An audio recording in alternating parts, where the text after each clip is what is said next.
وقلت يا মানসুর ইবনে আম্মার বর্ণনা করেন, আমার একজন বন্ধু ছিল যে জীবনে অনেক গুনাহ করেছিল, নিজের উপর জুলুম করেছিল, নিজের উপর অবিচার করেছিল। অতঃপর সে আল্লাহ তাআলার কাছে তাওবা করে। তাওবা করার পর থেকে আমি তাকে দেখতাম সে অনেক ইবাদত করত, অনেক নামাজ পড়ত, অনেক রোজা রাখত, অনেক তাহাজ্জুদ করত। হঠাৎ করে একদিন তাকে খুঁজে পাচ্ছিলাম না। আমি তার খোঁজে তার বাড়িতে গেলাম। আমি দরজায় গিয়ে আওয়াজ দিলাম, ভিতর থেকে তার মেয়ে বের হয়ে আসলো। আমাকে জিজ্ঞেস করলো, কাকে খুঁজছেন? তখন আমি বললাম, তোমার আব্বুকে যে বলো অমুক এসেছে। অতঃপর আমাকে ভিতরে আসতে বলা হলো। আমি ভিতরে প্রবেশ করলাম। আমি দেখলাম সে বাড়ির মাঝখানে শুয়ে আছে। তার চেহারা বিকৃত হয়ে গেছে, তার চোখগুলো বড় বড় হয়ে গেছে।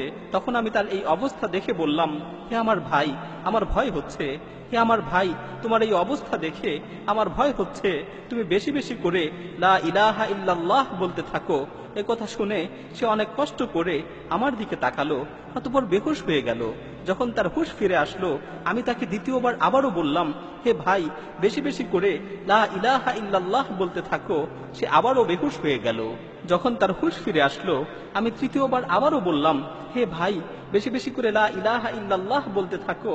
সে চোখ খুললো, আমার দিকে কিছুক্ষণ তাকিয়ে রইল, চোখের পানি ছেড়ে দিয়ে বলল, হে ভাই মানসুর, আমার মাঝে আর এই কালেমার মাঝে প্রাচীর তৈরি করে দেয়া হয়েছে। আমি ইচ্ছা করলেও এই কালেমা পাঠ করতে পারছি না। তখন আমি বলে উঠলাম, লা হাওলা ওয়ালা কুওয়াতা ইল্লা বিল্লাহ। আমি তাকে বললাম, তুমি যে এত নামাজ পড়তে, এত ইবাদত করতে, এত আমল করতে, এত তাহাজ্জুদ পড়তে, এগুলোর কি হলো? তখন সে বলল, তুমি যে আমাকে ইবাদত করতে দেখতে, আমি এর কোনো কিছুই আল্লাহর জন্য করতাম না। আমি আমার সকল ইবাদত, আমি আমার সকল আমল, এগুলো মানুষদের দেখানোর জন্য করতাম। আর আমার তাওবা ছিল মিথ্যা তাওবা। আমি মানুষদের দেখানোর জন্য তাওবা করেছিলাম। আমি মূলত বাহ্যিকভাবে মানুষদের দেখানোর জন্য ইবাদত করতাম, কিন্তু আমি যখন একাকী থাকতাম, আমি আমার ঘরের দরজা বন্ধ করে দিয়ে মদ পান করতাম। আমি নির্জন মুহূর্তে বিভিন্ন ধরনের গুনায় লিপ্ত হতাম। আমার মনে আছে, একবার আমি খুব গুরুতর অসুস্থ হয়ে গিয়েছিলাম। আমার ধারণা হচ্ছিল আমি আর বাঁচব না। তখন আমি আমার পরিবারের লোকজনকে বললাম, আমাকে ধরে বাড়ির মাঝখানে নিয়ে আসো এবং আমার নিকট একটি কোরআন শরীফ নিয়ে আসো। অতঃপর তারা আমাকে ধরে বাড়ির মাঝখানে নিয়ে গেল এবং আমার নিকট কোরআন শরীফ নিয়ে আসলো। আমি কোরআনকে খুলে পড়তে লাগলাম এবং আসমানের দিকে তাকিয়ে বলতে লাগলাম, হে পরম দয়ালু আল্লাহ, হে পরম দয়ালু আল্লাহ, এই কোরআনের মাধ্যমে তুমি আমাকে সুস্থতা দান করো।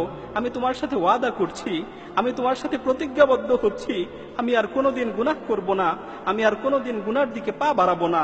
আল্লাহ তাআলা আমাকে সুস্থতা দান করলেন। যখন আমি সুস্থ হলাম, তখন আমি আগের মতোই আবারও গুনায় লিপ্ত হলাম। প্রতিনিয়ত গুনাহ করতে থাকলাম। আল্লাহর সাথে কৃত ওয়াদার কথা একেবারেই ভুলে গেলাম। এভাবে গুনাহ করতে করতে বেশ কিছুদিন অতিবাহিত হয়ে গেল। এভাবে আল্লাহর নাফরমানি করতে করতে বেশ কিছুদিন অতিবাহিত হয়ে গেল। অতঃপর আমি দ্বিতীয়বার আবারও অসুস্থ হয়ে পড়লাম। আমি কঠিন রোগে আক্রান্ত হলাম। আমার আবারও মনে হচ্ছিল যে আমি আর বাঁচব না, আমি আর পৃথিবীতে থাকতে পারবো না। তখন আমি আমার পরিবারকে আবারও বললাম, তোমরা আমাকে উঠানে নিয়ে চলো, আমার কাছে কোরআন নিয়ে আসো। আমি প্রথমবারের মতো দ্বিতীয়বার আবারও প্রার্থনা করলাম। আমি আবারও আকাশের দিকে দুহাত তুলে বললাম, হে আমার প্রতিপালক, হে আমার প্রতিপালক, হে পরওয়ারদিগার, এই কোরআনের মাধ্যমে তুমি আমাকে সুস্থতা দান করো। আল্লাহ তাআলা আমার ডাকে আবারও সাড়া দিলেন, আমাকে রোগ থেকে মুক্তি দিলেন। আমি আবারও অঙ্গীকার করলাম যে আমি আর কখনোই গুনাহ করব না, আমি আর কখনোই গুনার দিকে পা বাড়াবো না। কিন্তু দ্বিতীয়বারেও আমি আমার অঙ্গীকারের কথা আবারও ভুলে গেলাম। আমি আবারও গুনায় নিমজ্জিত হলাম। আমি আবারও গুনার সমুদ্রে হাবুডুবু খেতে লাগলাম। এভাবে বেশ কিছুদিন অতিবাহিত হয়ে গেল। এরপর আমি তৃতীয়বার আবারও অসুস্থ হয়ে পড়লাম, যা তুমি এখন দেখতে পাচ্ছ। অতঃপর আমি আমার স্ত্রীকে বললাম, আমাকে উঠানে নিয়ে চলো, আমার কাছে কোরআন নিয়ে আসো। তারা আমাকে উঠানে নিয়ে গেল, আমার কাছে কোরআন নিয়ে আসলো। অতঃপর এবার যখন আমি তিলাওয়াত করার জন্য কোরআনকে খুললাম, আমি দেখতে পেলাম কোরআনের সমস্ত পৃষ্ঠাগুলো সাদা হয়ে গেছে। পুরো কোরআনের মাঝে একটি অক্ষরও আমার চোখে পড়ল না। আমি বুঝতে পারলাম আসমান ও জমিনের অধিপতি আল্লাহ সুবহানাহু ওয়া তাআলা আমার উপর রাগান্বিত হয়েছেন। আসমান ও জমিনের অধিপতি আল্লাহ সুবহানাহু ওয়া তাআলা আমার উপর প্রধান্বিত হয়েছেন, কারণ আমি বহুবার তার সাথে ওয়াদা করেছি, বহুবার ওয়াদা ভঙ্গ করেছি। আমি বহুবার তার কাছে তাওবা করেছি, বহুবার তাওবা ভঙ্গ করেছি। তিনি আমাকে অনেকবার সুযোগ দিয়েছেন, কিন্তু আমি বারবার এই সুযোগের অপব্যবহার করেছি। আমি বুঝতে পারলাম যে আল্লাহ তাআলা আমার উপর রাগান্বিত হয়েছেন। তাই আমি আসমানের দিকে হাত তুলে বললাম, হে আল্লাহ, আমাকে এই বিপদ থেকে মুক্তি দাও। হে আল্লাহ, আমাকে এই বিপদ থেকে রক্ষা করো, আমাকে এই বিপদ থেকে উদ্ধার করো।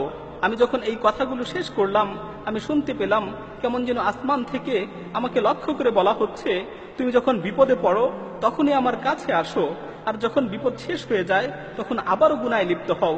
তোমাকে আমি কতবার বিপদ থেকে উদ্ধার করেছি, তোমাকে কতবার বিপদ থেকে রক্ষা করেছি, কিন্তু তুমি একবারও নিজেকে শুধরানোর চেষ্টা করনি। মানসুর ইবনে আম্মার বলেন, এই কথা শুনে আমি ক্রন্দন করতে করতে তার কাছ থেকে উঠে গেলাম। আমি যখন বাড়ি থেকে বের হওয়ার জন্য দরজার কাছাকাছি পৌঁছলাম, তখন পিছন থেকে সংবাদ আসলো সে মারা গেছে, সে মৃত্যুবরণ করেছে। সে তওবা না করেই মৃত্যুবরণ করেছে। তার মাঝে ও তাওবার মাঝে প্রতিবন্ধকতা সৃষ্টি করে দেওয়া হয়েছে। প্রিয় ভাই ও বোনেরা, আল্লাহ তাআলা আমাদেরকে তওবা করার সুযোগ দিয়েছেন।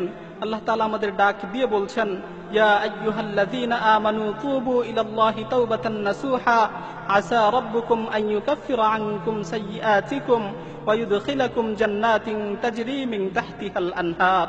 হে ঈমানদারগণ, তোমরা একনিষ্ঠভাবে আল্লাহর নিকট তওবা করো। হে ঈমানদারগণ, তোমরা একনিষ্ঠভাবে আল্লাহ তাআলার নিকট তওবা করো।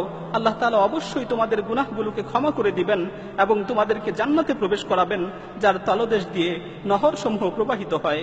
আল্লাহ তাআলা আমাদেরকে তওবা করার সুযোগ দিয়েছেন, কিন্তু আমরা এই সুযোগকে অবমূল্যায়ন করছি। আল্লাহ তাআলা আমাদের তওবা করার সুযোগ দিয়েছেন, কিন্তু আমরা এই সুযোগের অপব্যবহার করছি। এমন একটি সময় হবে যখন আমাদের মৃত্যু চলে আসবে, তখন আমরা তওবা করতে চাবো, কিন্তু আমাদের তওবা কবুল করা হবে না। আল্লাহ তাআলা বলছেন, ওয়ালাইসাতিত তাওবাতু লিল্লাযীনা ইয়ামালুনাস সাইয়্যাত হাত্তা ইযা হাদারা আহাদাহুমুল মাউতু ক্বালা ইন্নী তুবতুল আন। আর এমন লোকদের জন্য কোনো ক্ষমা নেই যারা মন্দ কাজ করতেই থাকে, এমনকি যখন তাদের মাথার উপর মৃত্যু এসে উপস্থিত হয় তখন বলতে থাকে, আমি এখন তওবা করছি। প্রিয় ভাই, আর দেরি নয়, আসুন এখনই তওবা করি, সুযোগ থাকতে তওবা করি, সুস্থ অবস্থায় আল্লাহর দিকে প্রত্যাবর্তন করি। يا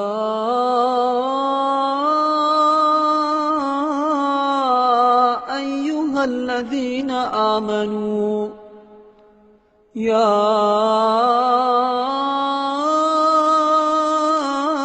أيها الذين آمنوا توبوا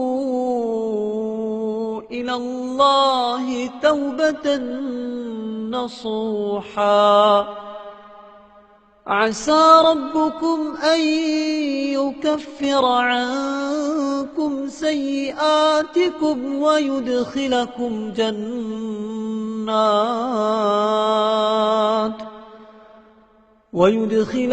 جنات تجري من تحتها الأنهار يوم لا يخزي الله النبي والذين آمنوا معه نورهم يسعى بين أيديهم وبأيمانهم يقولون ربنا أتمم لنا نورنا واغفر لنا إنك على كل شيء قدير